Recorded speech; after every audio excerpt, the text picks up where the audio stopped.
Estamos no ano de 5.786, desde a criação do homem no Jardim do Éden, onde Ada e Rava foram criados. Temos aqui no nosso canal estudos semanais, leitura das porções diárias de Torá, que são feitos exclusivamente para você, com amor, carinho e dedicação.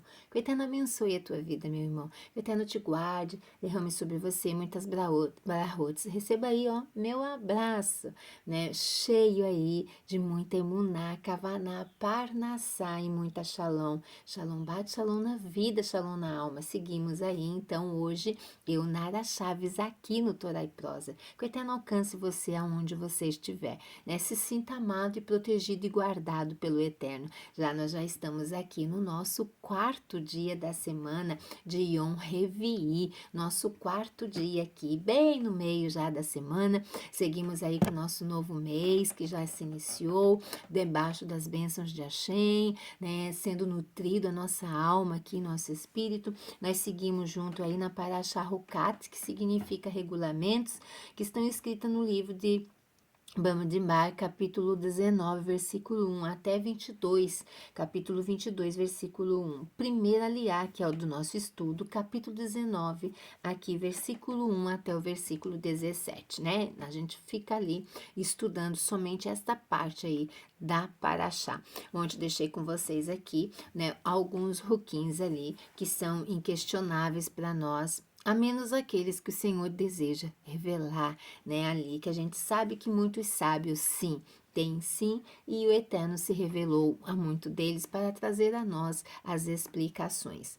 Aqui, como eu terminei aqui, assim então o fundamento racional por trás. Os ruquins, contudo, não são instruções sem razão. Esse é o nosso tema de hoje, do quarto dia.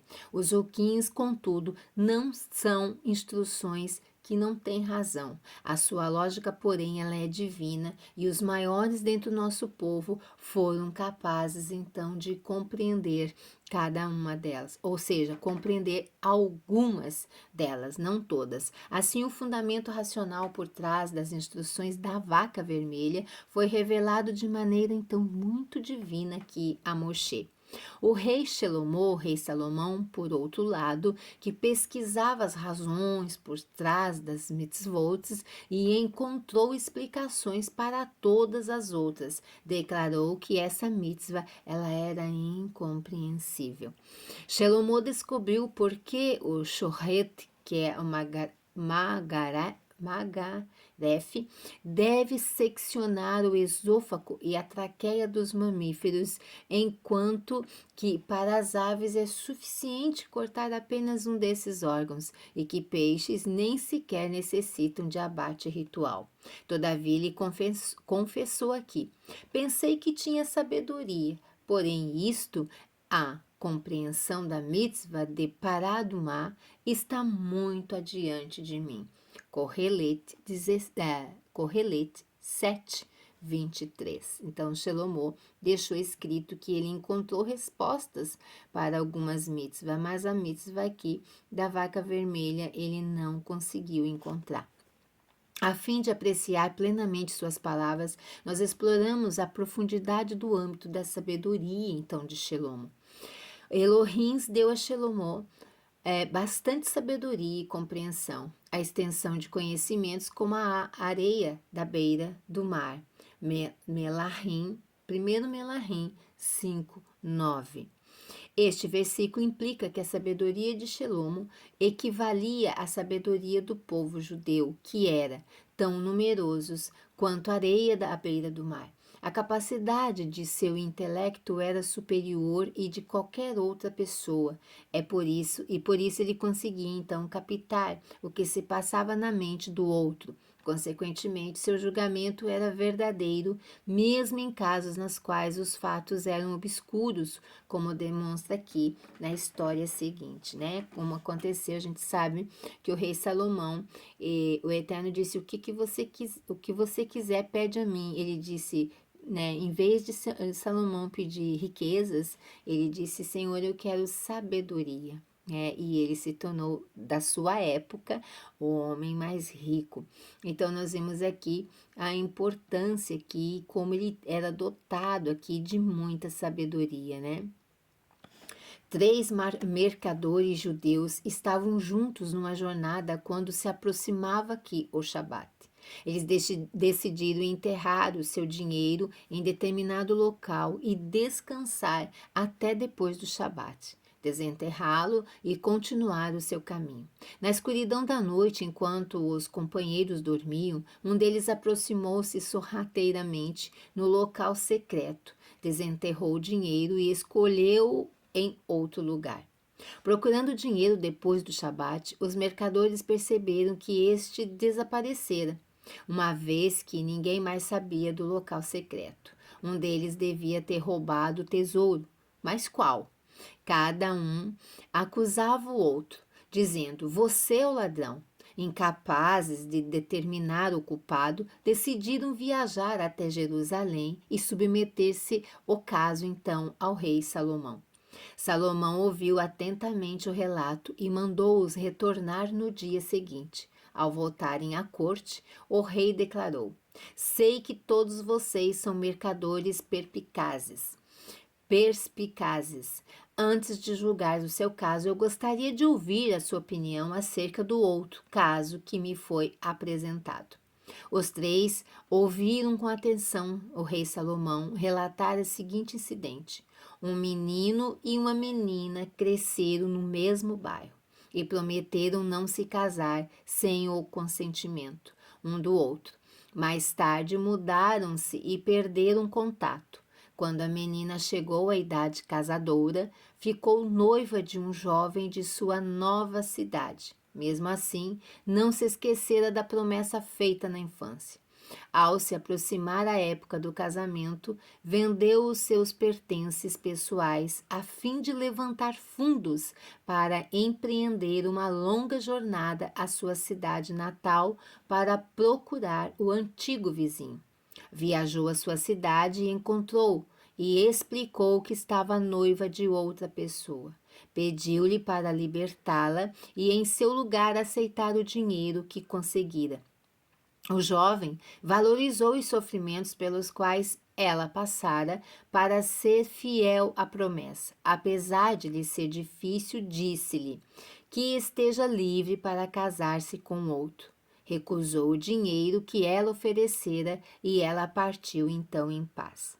A solitária viagem de volta era tão perigosa para a jovem quanto fora sua jornada para longe do lar. Ao circular por um bairro deserto, um velho surgiu de um arbusto, atirando-se sobre ela, roubando-lhe todo o dinheiro e ameaçando-a de utilizar-se dela para seus próprios propósitos. Por favor, ouça, suplicou a moça. Você é um homem velho. Por que traria esta culpa sobre mim, pouco antes de ser convocado perante o juiz eterno? Pegue meu dinheiro, mas deixe-me retornar. Ilesa ao seu noivo, contou-lhe sua história e encerrou. Meu amigo de infância certamente teve mais dificuldade em me deixar partir que você. Ele é jovem e reivindicou um direito a mim. Você é um homem velho, deve aprender com ele a se controlar. O ladrão ficou tocado pelo relato, não a molestou e restituiu-lhe o dinheiro. Agora concluiu então o rei Salomão. Um poderoso rei colocou-me a seguinte questão: quem é o verdadeiro herói da história? A moça, o jovem ou o ladrão? Gostaria de ouvir as suas opiniões sobre o assunto. A moça extraordinária, replicou o primeiro marcador. Imagine empreender uma longa e perigosa jornada apenas para cumprir a sua promessa. Admiro o jovem, aportou o segundo, agiu da mesma maneira e altruísta. A ação do ladrão é a mais admirável, comentou o terceiro mercador. Depois de conseguir ter em sua posse tanto a moça quanto o dinheiro, não apenas libertou a moça, como também restituiu o dinheiro. Prendam-no, gritou Salomão. Ele só pensa em dinheiro. Mesmo ouvindo essa história em seu íntimo, desejava o dinheiro da moça. Quando teve a oportunidade de pegar o dinheiro para si, com certeza o fez. Prendam-no e chicoteiem-no. O mercador foi preso e confessou imediatamente a sua culpa.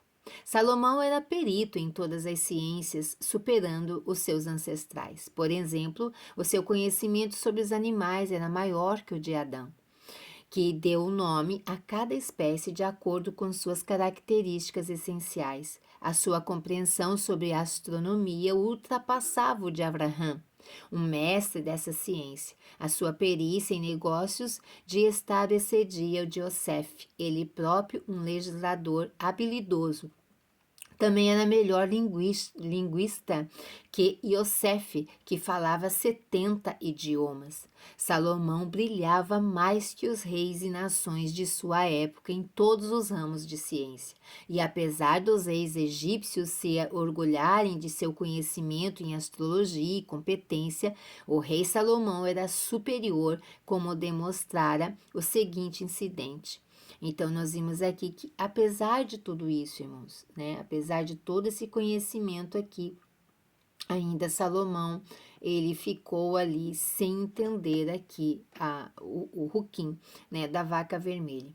Então, nós vimos aqui que quando Salomão estava prestes a construir o Beit HaMikdash, o templo, ele pediu ao faraó egípcio Neho que lhe enviasse artistas e artesãos. O faraó pediu a seus astrólogos para adivinharem mais de seus súditos e estavam destinados a morrer naquele ano. Subsequente, enviou o rei Salomão uma equipe de trabalhadores desenganados. Contudo, assim que os artesãos egípcios chegaram, Salomão percebeu o segredo. Ele ordenou que vestissem mortalhas brancas e enviou-os de volta à terra natal com uma mensagem ao faraó. Aparentemente faltam-lhe mortalhas para enterrar os seus mortos, por isso estou enviando algumas para os seus trabalhadores. A sabedoria aqui de Torá, de Salomão, era imensa. Ela ultrapassava a da geração do deserto, conhecida como a geração do conhecimento. A grandeza de Salomão, do rei Salomão em Torá, torna-se patente através das 3 maravilhosos e sagrados livros que ele escreveu, como Ruach HaKodesh, o Espírito aqui de profecia, Kohelet, o livro de Eclesiastes, Mishlei, Provérbios, e Shir Hazirim, o Cântico dos Cânticos, que estão incluídos no Tanar aqui da Bíblia. Também compôs alguns dos terrilins dos salmos, fez com que a Torá fosse amada pelo povo, pois podia ilustrar o significado de cada halahá, que é a instrução, com 3.000 parábolas e citar 1.005 diferentes razões para cada ordem aqui rabínica. Quão profundo é, portanto, a mitzvah aqui, o mandamento da vaca vermelha, se Salomão, o rei Salomão, o mais sábio dos homens, declarou: estudei e tentei entendê-la, porém está bem além da minha compreensão. Na verdade, mesmo as mitzvot da Torá, que parecem compreensíveis, são ruquim. O seu verdadeiro significado está muito além do intelecto humano. Se você gostou do vídeo, curta, compartilha, comenta. Que o Eterno te abençoe. Continua comigo aqui juntinhos. Juntos somos mais fortes, vamos muito mais longe. Beijo lindo no teu coração. Shalom, shalom, lehitraot.